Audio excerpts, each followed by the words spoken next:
नमस्कार दोस्तों, स्वागत है आपका हमारे YouTube चैनल पर। मेरे सभी प्यारे दोस्तों को जय श्री कृष्णा।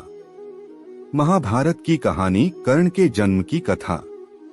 यह कहानी ऐसे योद्धा की जिसे लोग दानवीर कर्ण के नाम से जानते हैं। कर्ण पांडवों में सबसे बड़े थे और इस बात का पता सिर्फ माता कुंती को ही था।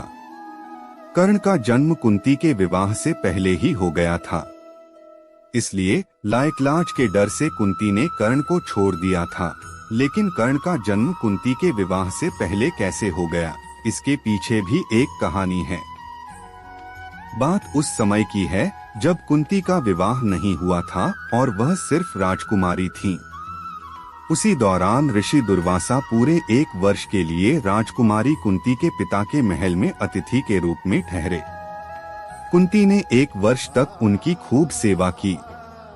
राजकुमारी की सेवा से ऋषि दुर्वासा प्रसन्न हो गए और उन्होंने कुंती को वरदान दिया कि वो किसी भी देवता को बुलाकर उनसे संतान की प्राप्ति कर सकती हैं।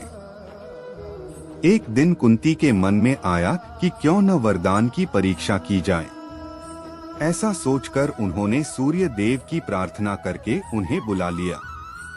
सूर्य देव के आने और वरदान के प्रभाव से कुंती विवाह के पूर्व ही गर्भवती हो गई। कुछ समय बाद उन्होंने एक पुत्र को जन्म दिया जो सूर्य देव के समान ही प्रभावशाली था।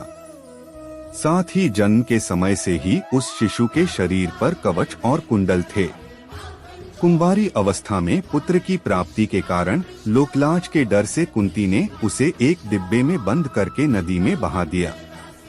बक्सा एक सारथी और उसकी पत्नी को मिला जिनकी कोई संतान नहीं थी। वो दोनों कर्ण के रूप में पुत्र को पाकर बहुत खुश और उसका लालन पालन करने लगे। यही सूर्य पुत्र आगे चलकर दानवीर कर्ण कहलाए और कई वर्षों बाद कुरुक्षेत्र के युद्ध में 5 पांडवों के सामने वह एक शक्तिशाली योद्धा के रूप में खड़े रहे। कहानी से सीख: हमें जान की बाजी लगाते हुए भी अपने दिए हुए वचन को पूरा करना चाहिए। यही हमारे दृढ़ व्यक्तित्व को दर्शाता है।